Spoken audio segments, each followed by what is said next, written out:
Pertanyaan saya mengenai tidak jauh-jauh dari pencoblosan kemarin. Langsung ke intinya saja. Pertanyaan saya adalah bagaimana kalau para pemimpin yang kita pilih itu di suatu ketika nanti melakukan korupsi.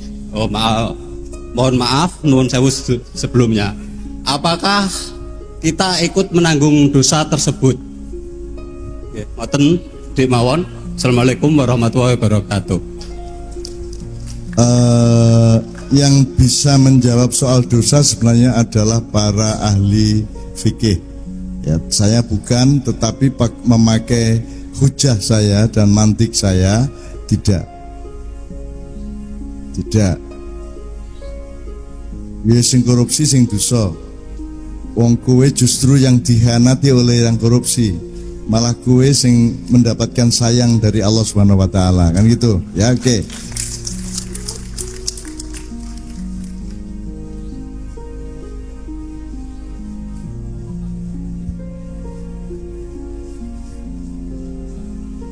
Ora dosa insyaallah lah.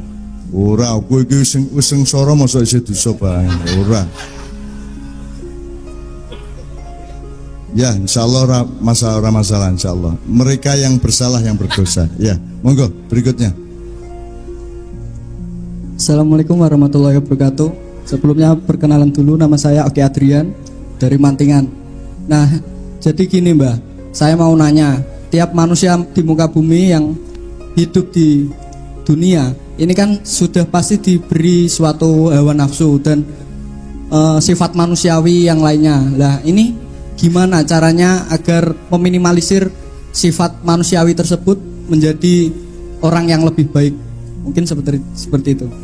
Terima kasih. Assalamualaikum warahmatullahi wabarakatuh. Oke, manusia punya 3 unsur. Yang satu nafsu di perut dan di syahwat. Kemudian di tengah ada iman dan kasih sayang. Yang di atas ada akal dan pikiran.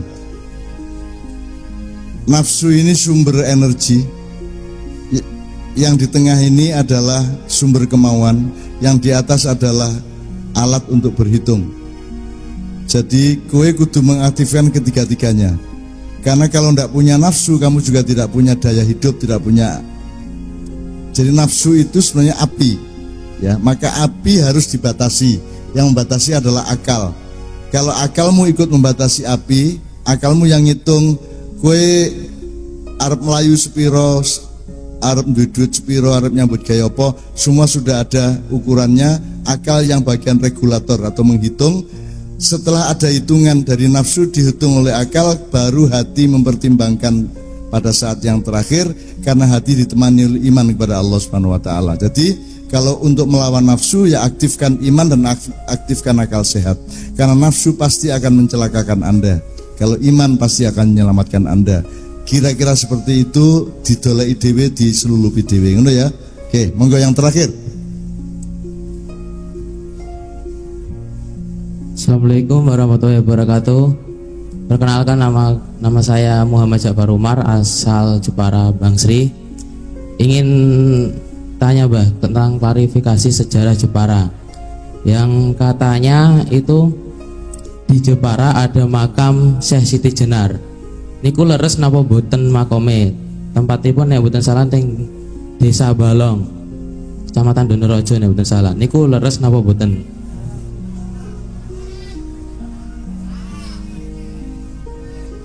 Maksudnya kan ngeten bakat kan kadose kan nonton sing napa? Mengeklaim misalnya niku boten makome. Kan makome kadose kan kata. Oke. Sebagaimana Sunan Kalijogo Pangeran Diponegoro juga banyak makamnya. Tapi sebenarnya yang disebut makam itu harus dibedakan dengan petilasan. Jadi kalau misalnya suatu hari di desa saya Gajah Mada mampir, semua orang desa ingin mengenangnya dan memberikan satu tanda. Lama-lama setelah bergenerasi-generasi, tanda itu nanti bisa disebut makam. Jadi ada makam yang beneran, ada yang petilasan. Saya Sunan Kalijogo di Bojonegoro ya ada, di Tuban ya ada, di Lamongan ya ada, dan tempat-tempat yang lain. Termasuk di Ponorogo, di Manado ada, di Makassar ada, dan seterusnya. Nah itu ada yang makam, ada yang petilasan. Kalau Anda menanyakan apa benar ada di sini, saya bukan ahli sejarah dan saya bukan orang yang menguasai sejarah Jepara. Jadi sebenarnya itu nanti diurus oleh Pak Bupati untuk melakukan verifikasi dengan tim dari dinas tertentu yang memang mengurusi masalah sejarah Jepara. Sebenarnya saya yang seharusnya tanya kepada Anda, bukan Anda yang tanya kepada saya. Ini ya. Oke. Tapi alhamdulillah ini mengingatkan bahwa kita harus tahu di mana makam Syekh Siti Jenar, di mana makam Sunan Kalijogo. Tapi sebenarnya dimanapun makamnya, karena dia sudah roh, sebenarnya kita tetap bisa berkaitan, berdoa dan mengal-fatihah siapapun saja melalui tempat yang manapun saja. Maka sholawat Rasul juga tidak harus ke Mekah, tidak harus ke Madinah, bisa juga dari sini dan seterusnya. Gitu ya Pak Kapolres. Kemarin saya diliburkan sehari oleh manajemen. Setelah 7 hari kita keliling Jawa Tengah kemarin, terus sekarang keliling lagi karena saya dijadwal untuk menerima 7 orang tamu dari Mabes Polri. Dan mereka mencoba menggali pengetahuan mengenai bagaimana keadaan rakyat kita, kira-kira dengan Pilpres ini ada potensi untuk bertentangan apa tidak. Jadi malam ini kita pastikan apapun yang terjadi di Jakarta, kita pastikan kita tidak ikut bertengkar, kita tidak ikut bentrok, kita tidak ikut apapun. Karena kita rakyat kecil di daerah, kita taunya menjaga keutuhan Republik Indonesia. Satu ya. Hal-hal mengenai yang akan terjadi di Jakarta sudah jelas sebenarnya siapa pemenangnya. Tetapi saya ingin mengatakan kepada Anda, akan terjadi apa di Jakarta tergantung beberapa hal. Satu, perdamaian dan persatuan itu dipersyaratkan oleh kejujuran dan keadilan. Kalau terjadi ketidakadilan dan ketidakjujuran, maka tidak fair kalau meminta perdamaian. Karena syaratnya perdamaian adalah tidak ada yang dilukai, tidak ada yang dicurangi, dan tidak ada yang tidak jujuri. Satu. Kalau secara praktis saya ingin mengatakan ini juga tidak perlu jadi masalah apa-apa. Apa yang akan terjadi di Jakarta nanti setelah tanggal 22 Mei, pengumuman resmi dari KPU, tergantung, salah satunya yang utama adalah tergantung sikapnya Ibu Megawati terhadap Jokowi. Ini monggo diterjemahkan macam-macam sakar. Muning pokoknya Jeporo aman. Saya kemarin dengan Kiai Kanjeng ke Temanggung, kita pastikan Temanggung aman karena ada semua dari tentara, polisi, pemimpin sipil, masyarakat, para ulama. Kita sepakat kita tidak ikut rame, tidak ikut apapun. Karena sudah ada mekanismenya semuanya, sudah ada hukum, sudah ada aturan, sudah ada konstitusi, dan sudah ada akhlak di antara semua yang bersaing di Jakarta. Oleh karena itu kita tidak perlu ikut-ikut, kita tahunya adalah menjaga keutuhan negara kesatuan Republik Indonesia dan kasih sayang di antara rakyatnya meskipun seberbeda apapun. Kemudian teman-teman sekalian, kita sudah ke Temanggung yang terakhir ya. Temanggung 2 kali, ke Cilacap, ke Semarang, kemana lagi? Purworejo. Sebelum itu kita keliling Jawa Timur. Sekarang ini kita di Jepara lagi, besok malam kita di Cepu, kemudian berikutnya di Surabaya lagi, dan seterusnya. Saya tidak ikut bersaing di negara ini. Saya tidak ikut mencalonkan diri menjadi apapun. Saya tidak ikut punya kepentingan untuk mencari dan meminta apapun. Karena saya hanya bergantung kepada Allah Subhanahu wa Ta'ala untuk bersedekah kepada Indonesia. Itu ya. Jadi saya tidak ikut apa-apa. Kewajiban saya sederhana, yaitu ngejak sapa wae sing ketemu karo aku, ayo bersikap Indonesia. Tidak bersikap PDIP, tidak bersikap Gerindra, tidak bersikap 01 atau 02, tapi kita bersikap Indonesia yang utuh, Indonesia yang Bhinneka Tunggal Ika. Jelas ya. Pak Kapolres juga menyebut mengenai sedekah. Jadi saya ini ke Indonesia itu kan sifatnya hanya sedekah Pak Kapolres, karena saya tidak dimandati untuk melakukan apa-apa, dan saya tidak punya kewajiban apa-apa bersama Kiai Kanjeng untuk melakukan apapun. Saya bukan pejabat, saya bukan tokoh, saya bukan siapapun, saya hanya bagian dari rakyat banyak, sehingga yang saya lakukan untuk Indonesia hanyalah sedekah hati saya karena cinta saya kepada Indonesia. Sekedar untuk ilmu sedikit, sedekah itu dari kata sodako. Rasulullah bersikap siddiq, ya, pertama, kemudian amanah, ketiga tabligh, ketiga empat fatonah. Nanti kita ceritakan kalau ada waktu. Tapi siddiq adalah orang yang bersedekah. Sedekah itu sebenarnya berkait dengan makna yang lain, yaitu bahwa dia bersungguh-sungguh. Orang yang bersedekah adalah pasti orang yang bersungguh-sungguh dengan hidupnya. Satu, ya. Sungguh-sungguh untuk apa? Yang disebut sedekah atau sodako atau as-siddiq adalah memelihara keseimbangan. Jadi orang yang bersedekah adalah orang yang menyeimbangkan keadaan. Nek ono wong ngelih ora kok keimangan, keadaan jadi timpang. Mulane kayak ono mangan ben seimbang. Nek ono wong kekurangan, nek ora kok tambahi, engko ora seimbang. Kalau orang perlu dicintai tapi kamu tidak mencintai, berarti kita menciptakan ketidakseimbangan. Kenapa ada tentara, ada polisi, ada sipil? Karena kita harus punya keseimbangan dalam bernegara. Jadi urusannya adalah keseimbangan. Manusia kalau tidak seimbang hidupnya, dia akan mengalami kemiringan-kemiringan, kemudian kejatuhan-kejatuhan dan keterjerembaban di dalam proses sejarahnya. Oleh karena itu, sedekah ini sebenarnya merupakan prinsip terpenting dari manusia. Kue bersedekah ora ming nang wong liya sing butuh, awakmu dhewe kudu kok sedekahi. Kowe nek duwe akal ora kok enggo, berarti kowe tidak menjaga keseimbangan intelektualmu. Kowe duwe hati tapi tidak mencintai, berarti kamu melanggar keseimbangan. Kowe duwe awak ora kok pakani utawa kok pakani kakean, ya, itu juga Anda sedang menjalani ketidakseimbangan. Padahal Allah selalu mengatakan was-samaa rafa'aha wa wada'al mizan. Allah memasang, mengangkat langit, berarti kita ini bagian dari langit.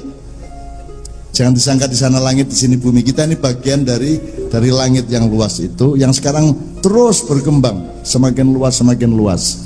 Anda coba baca mengenai ilmu pengetahuan yang menyangkut alam semesta. Barusan ada simulasi foto black hole dan seterusnya. Kapan-kapan saya ingin makihan dengan menganalisa black hole dan seterusnya, karena saya merasa ada ayat-ayat Allah yang sangat menjelaskan itu, tapi tidak mungkin para ilmuwan barat akan sampai ke situ. Termasuk anak saya minta untuk browsing Quran di luar pembelajaranmu mengenai ilmu modern. Misalnya kowe ngomong, kowe golek senang, wes gue metu seneng. Nah, kamu akan tahu apa yang disenangi manusia, apa yang menurut Allah harus disenangi manusia, dan apa yang menurut Allah jangan terlalu disenangi manusia akan keluar. Misalnya kata nikmat akan keluar banyak. Kata aksar itu kebanyakan manusia gini. Nanti Anda akan ketemu sekian puluh ayat yang ada aksaruhum. Berarti mergo kowe engko urusane pemasaran, kowe urusane sapa ya sing arep teko rene. Ya, berarti kowe akan membuat paket-paket di sini yang berdasarkan kebanyakan orang menyukainya. Nah, itu nanti browsingnya di Quran pakai aksar. Ya, begitu Anda bilang, Anda search aksaruhum, akan keluar penjelasan Allah mengenai jenis-jenis manusia dan seterusnya. Jadi Quran adalah ilmu yang luar biasa yang bisa dipakai untuk apa saja. Saya sering mengatakan, aku iso ngelatih bal-balan nganggo Al-Fatihah. Arep ngopo kowe? Aku iso njelaske persuami istrian di malam pertama dengan ilmu Al-Fatihah ya iso. Supaya kowe engko tekan Siratal Mustaqim, terus tekan waladolin, amin, dan gitu, dan seterusnya. Jadi Quran itu bukan fakultatif dan tidak ada bagian-bagiannya. Quran adalah bagian yang menyeluruh dan keseluruhan yang bagian. Quran adalah sebuah titik yang besar yang terdiri dari titik-titik kecil. Quran tidak bisa Anda dekati dengan ilmu-ilmu modern di kampus, karena ilmu di kampus itu tidak ada yang universal. Ilmu di kampus itu hanya fakultatif, Kue kabeh nek bar sarjana, kue ora tahu dadi sarjana universitas, kue ming sarjana fakultas. Berarti kue iki dudu kuliah ning kampus, ning juz'iyah. Nek juz'iyah itu mempelajari sak juz tok. Nek kuliah kue mempelajari kabeh Al-Qur'an. Maka sesungguhnya di seluruh dunia tidak ada orang yang kuliah, karena kuliah itu mempelajari setiap atau semua. Karena setiap adalah semua, semua adalah setiap. Kita ngomong semua kalau makro, kita ngomong setiap kalau mikro. Tapi Quran itu begitu rupa luar biasa. Jadi nomor 1 maca Quran, nomor 2 belajar ilmu modern kaya akuntansi, entrepreneurship, peta modal. Bahkan kowe kudu ngerti perusahaan yang terkaya di seluruh dunia apa, di Indonesia apa. Terus nanti khusus soal ekspor, nanti khusus soal perilaku modal di Indonesia, siapa yang monopoli, siapa yang ini itu dan seterusnya, kamu pelajari. Dalam 5 tahun Anda akan menjadi pahlawan Jepara, mudah-mudahan ya, kan ya. Tur kue ganteng banget bocahe, engko aku wis wedi kuwi engko cah wedok. Berarti kawin papat wae kowe katakan. Oke banget ini. Kira gitu ya. Teman sekalian, saya tidak ngede-ngedein dia sudah jelas punya tugas, tidak bisa milih dia. Dia mau tidak mau harus mengerjakan JUP ini bersama kakak-kakaknya, bersama saudaranya, atas amanat dari Bapak almarhum Pak Ahmad Tirmidzi, kan gitu. Jadi teman sekalian, kita doakan dan tolong dibantu. Kalau tidak ada mereka, Anda tidak bisa maju juga. Tidak ada imam kalau tidak ada makmumnya, dan tidak ada makmum kalau tidak ada imamnya. Cuman masalahnya bagaimana asal-usulnya seseorang menjadi imam, bagaimana asal-usulnya seseorang menjadi makmum, itu harus ada akhlak yang baik dan manajemen yang setepat-tepatnya. Untuk anak kita dan untuk semua JUP usahanya dan untuk seluruh Jepara, mudah-mudahan bisa mengembalikan kedaulatannya, bisa mengembalikan harga dirinya, bisa membangkitkan kembali kepahlawannya untuk Republik Indonesia. Wa ila kulli niyatin sholihah. Al-Fatihah. A'udzubillahi minasyaitonirrajim. Bismillahirrahmanirrahim. Alhamdulillahirabbil alamin arrahmanirrahim maliki yaumiddin. Iyyaka na'budu wa iyyaka nasta'in ihdinas siratal mustaqim.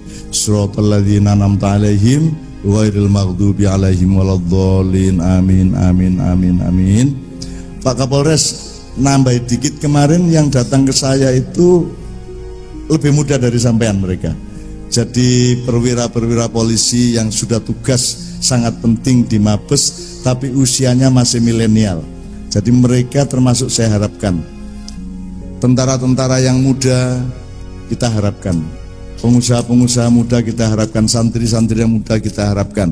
Ya, yang jomblo jangan sampai tua. Jomblo harus muda. Begitu agak tidak muda mulai tidak jomblo. Jangan sampai menjadi jomblo abadi. Jangan sampai konsisten sebagai jomblo. Harus melanggar kejombloannya dengan nikah sesegera mungkin. Aku takon, Gus Dur isi jomblo apa wis ora iki? Dereng, Mbah. Dereng Romo. Oh, alah. Jomblo kasep. Jomblo tur kasep ya. Joseph, berarti Joseph. Wah, apik jenenge Joseph. Mas Joseph ajeng ten pundi gitu ya. Kita doakan beliau mendapatkan jodoh secepatnya ya. Amin ya rabbal alamin. Ya nek ora ning kudu wong lho ya. Syaratnya nikah satu harus min anfusikum. Ya, min anfusikum artinya dari kemakhlukanmu sendiri, sejenis dengan kamu yaitu manusia, bukan binatang, bukan tanaman, udu debok gedang, udu wedus, udu lemari, sapi turute ya toh. Itu udu sabun, udu segala macam. Pokoknya min anfusikum kata Allah, dari jenismu sendiri. Ada yang menginterpretasikan jenismu itu sukumu atau bangsamu. Tidak mungkin Allah menganjurkan wong Jawa kudu kawin karo wong Jawa, wong Arab kudu kawin wong Arab. Menurut saya tidak masuk akal. Sesama manusia justru supaya semuanya bisa bersilaturahmi dan menciptakan kebudayaan universal yang setinggi-tingginya.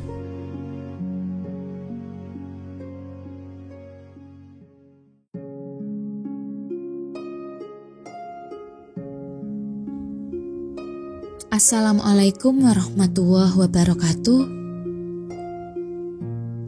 Libatkan Allah di setiap langkahmu. Allah satu-satunya yang mutlak berhak atas segala pujian, serta penegasan agar para hamba meneguhkan kembali kesadaran dan imannya kepada Maha Welas Asih-Nya. Ayat yang keempat, 1 di tengah 313, semacam Maha Pilar, Maha Kepastian, Maha Singgasana Allah sebagai Maharaja di Raja segala alam. Kemudian 3 ayat berikutnya membuka ruang agar semua ciptaannya juga berperan, berpartisipasi, berdialektika, gayung bersambut, agar kita dan semua manusia bekerja sama dengannya.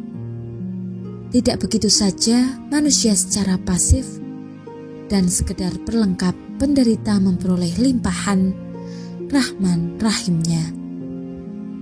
Para hamba harus memastikan dan membakukan, meskipun dengan berbagai gradasi kesanggupan pemaknaan, Allah menyiapkan cintanya dan manusia silahkan memohonnya. Manusia membayar total dengan iyyaka na'budu wa iyyaka nasta'in. Kemudian Shiratal Mustaqim ditawarkan olehnya, namun manusia membelinya dengan Ihdina. Shiratal Mustaqim disiapkan oleh Allah bagi manusia, bahkan An'amta alaihim, sepanjang manusia bersedia berjuang menghindarkan dirinya dari posisi Al-Maghdubi alaihim Waladhdallin. Al-Fatihah bukan hiburan kosong yang manusia memetiknya secara gratis. Memang tidak ada order kepada Allah untuk menciptakan jagaraya dan makhluk-makhluk penghuninya.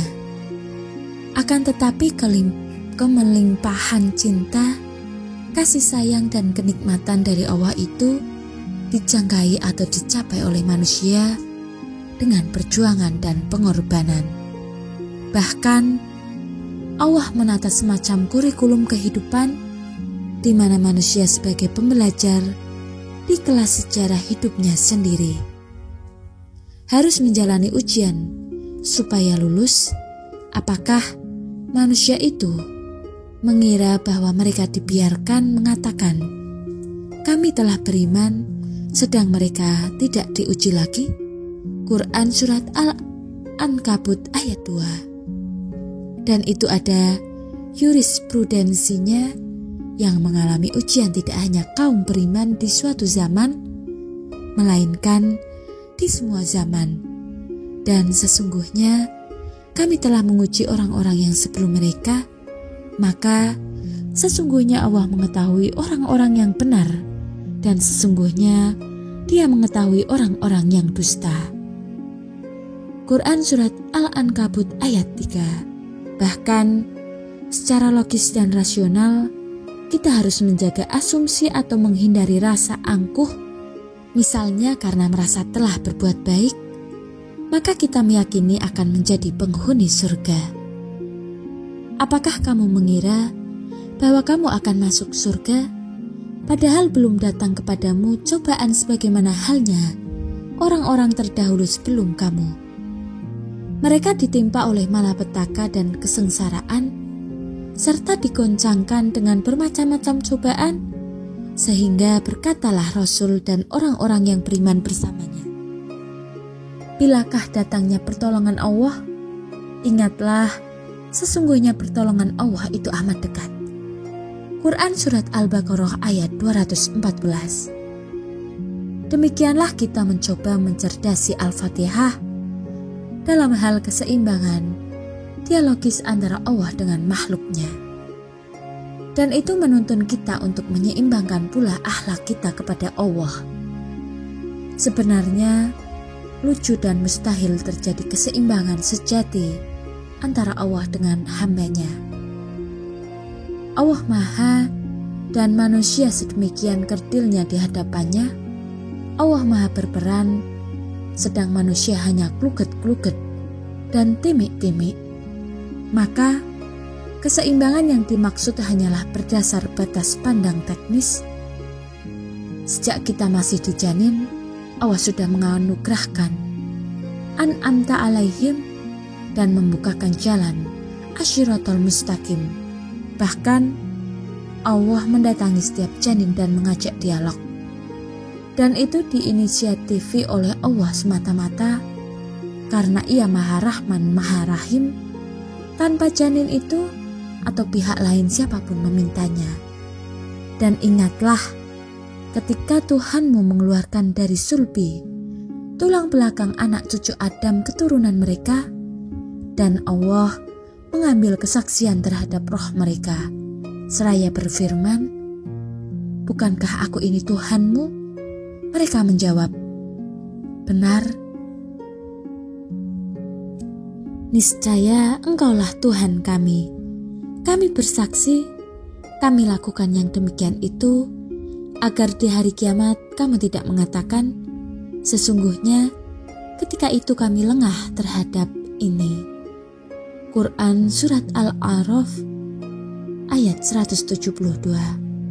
Padahal Allah sendiri tidak membutuhkan pertemuan dan dialog tersebut. Yang maha malah mengalah, mendatangi yang terbatas untuk bikin kesaksian dan perjanjian. Yang kuat malah mengajak yang lemah untuk menata hubungan di antara mereka. Janin-janin yang kelak menjadi manusialah yang sangat membutuhkan Allah untuk bersandar dan berlindung. Allah sendiri tidak butuh iman, apalagi kepada manusia. Allah Maha tahu segala-galanya, sehingga tidak ada satu debu realitas, satu atom yang ternano-nano, ataupun peristiwa apapun yang Allah perlu percaya atau tidak percaya. Tidakkah mereka mengetahui bahwa Allah mengetahui segala yang mereka sembunyikan dan segala yang mereka nyatakan? Quran Surat Al-Baqarah ayat 77.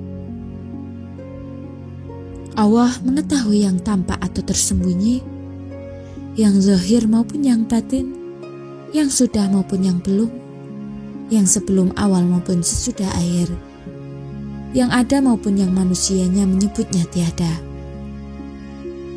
Maka Allah tidak memerlukan percaya atau tidak percaya, karena Maha tahu. Percaya hanya diperlukan oleh pihak yang tidak mengetahui sesuatu hal, sehingga rentang jarak antara dirinya dengan sesuatu hal itu dijembatani dengan kepercayaan. Itulah sebabnya kita beriman kepadanya, tetapi Allah tidak pada posisi untuk beriman kepada kita, karena tidak empan, papan, dan tidak ada urgensi logisnya. Ingatlah, sesungguhnya pertolongan Allah itu amat dekat. Quran Surat Al-Baqarah ayat 214. Sekian yang dapat kami sampaikan. Mohon maaf apabila terdapat kesalahan dalam penyampaian. Wassalamualaikum warahmatullahi wabarakatuh.